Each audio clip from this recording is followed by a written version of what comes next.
and welcome to Next Chapter in Aging, Now What? I have here my co-host, Jessica Branning. With ClinCloud Clinical Trials, I'm the CEO and founder. Yes, and today we're going to be talking about understanding fatty liver disease. Mm-hmm. So, very important topic, and I know that's an element of your research, correct? Yes. Okay. It is one of the indications that we work in, mainly because it's so important to be proactive before it gets to a dangerous spot. So, Yeah. But I'm happy to talk more about that. Excellent, good. So that's what we're here to do today. Let's start with fatty liver disease. What is it? What does it mean?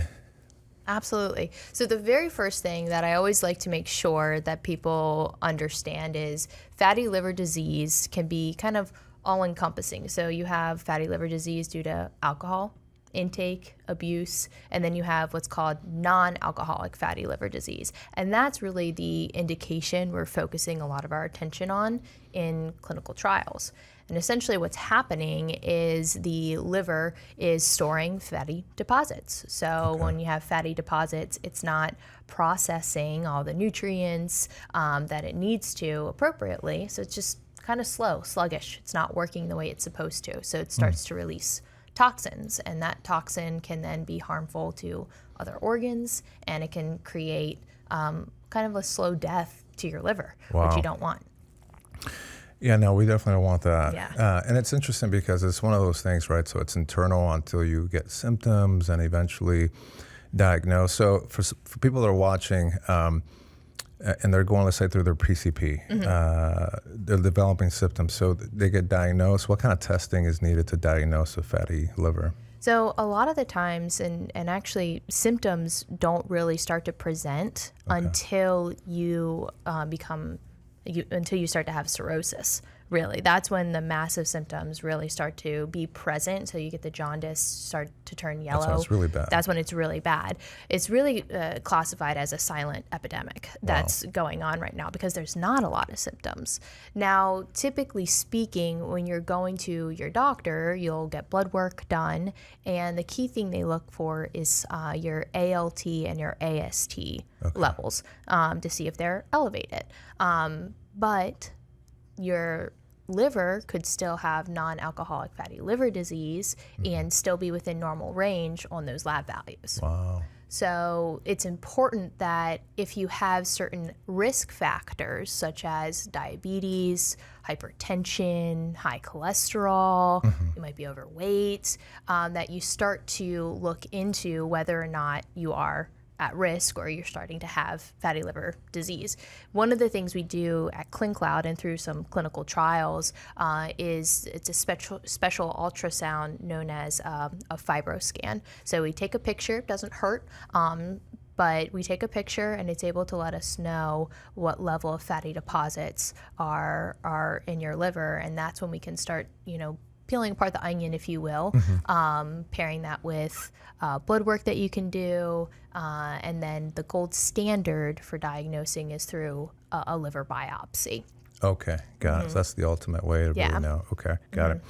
So we talked about who is truly at risk for this disease. You mentioned some comorbidities. Anything else that may be going on?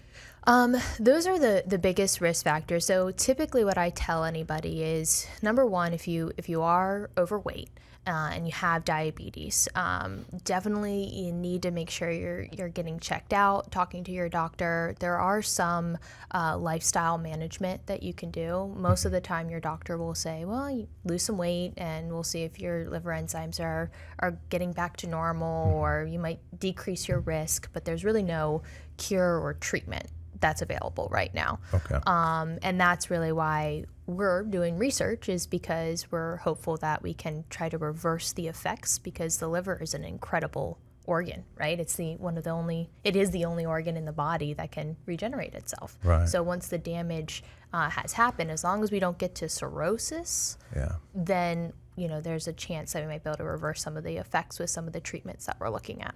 Okay, got it. Now, when you mentioned treatments, what treatments are available?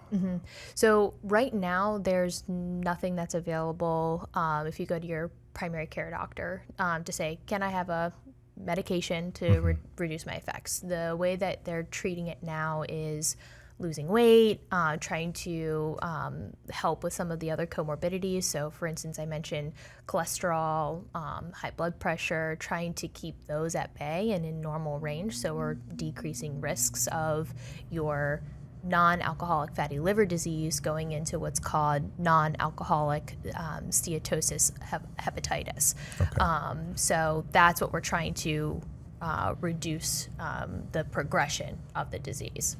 Okay. So for folks that are watching, what's going on in the research world that may help them with either the diagnosing or the treatment of this, and how can they be involved? Yeah. So the very first step is, I would say, if you have one or more of those risk factors, so again, diabetes, being overweight, high blood pressure, high cholesterol, give us a call. Talk to your doctor and see if you can get that FibroScan, that little ultrasound that I mentioned, because it's a way for us to see how your liver health is, and then from there you can participate potentially in a clinical trial that's actually trying to slow down the effects of fatty liver disease. So we will have you come in, you'll do blood work, we'll check out that lovely ALT, AST value. You'll be able to get imaging completed as well on your liver, such as a MRI or a CAT scan, and then ultimately we'll always have to generally do a liver biopsy too, but we always go less invasive to most invasive. And then if that biopsy confirms that there is a presence of non-alcoholic fatty liver disease, or as the other condition I mentioned, NASH, non-alcoholic steatosis hepatitis, quite a mouthful there, that's when we can start exploring oral treatments. Predominantly is what we're currently working on to reverse the effects of fatty liver disease. Okay, got it.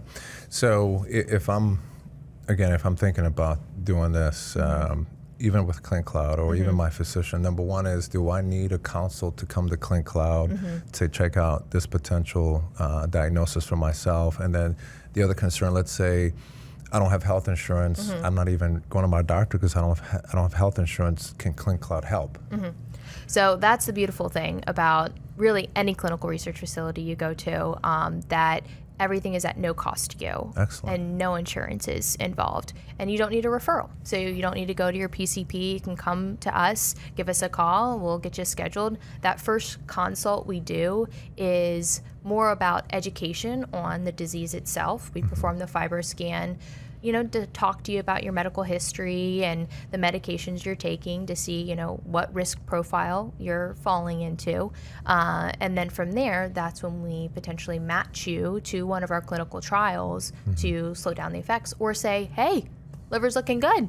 And we can even give you your results of your FibroScan too and send them to your doctor as well. So we're keeping everybody in the loop. Perfect. That was going to be my next question is, if there is a physician involved, the primary care, you guys can collaborate with this physician. Absolutely. Send them all your findings, whether they're on the trial or not, correct? Correct. Okay. Absolutely. Now, there's some components of once you're involved in the clinical research that we can't share. Okay. Right? But that's because we don't want to introduce any bias in the clinical trial in particular, but labs, your ECG, MRI, liver biopsies, for the most part, we're able to share with your primary care doctor as long as you give us permission to do so.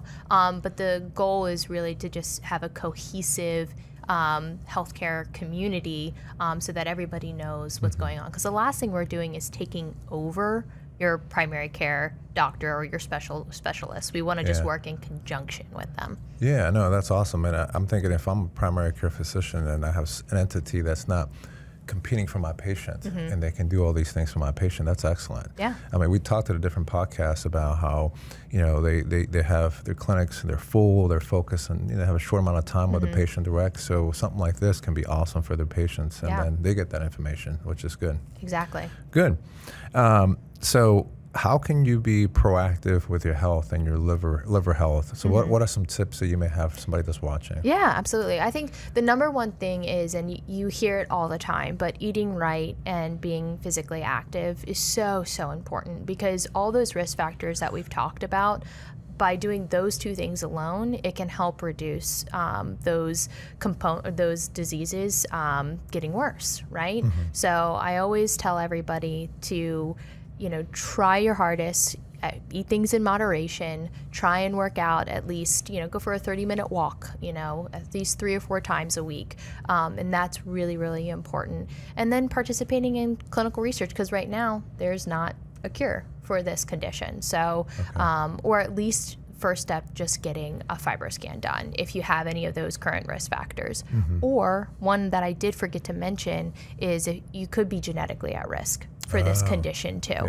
So it's about 24% of the U.S. population has non-alcoholic fatty liver disease, and there is a number of individuals that are still lean, so they're not overweight, they don't have diabetes, they don't have high blood pressure. So there are individuals that even if you don't have those comorbidities, but maybe somebody in your family that you know had this condition, you are still at risk too, from a genetic standpoint. Good to know. Okay, excellent tips too. So if folks are interested, where can they go and how can they reach you? Look at more information. Absolutely. The best place to go is our website. So www.clincloudresearch.com. We have a lot of videos on there, a lot of information regarding our clinical trials. And you can always give us a call too at 407-636-4031, and we'll get you connected with one of our specialists. He'll bring you in for that first initial consult. No cost, takes 30 minutes, so you can get that FibroScan done. Okay, excellent. So there you have it, folks. It's pretty much a free resource. Yeah, it is.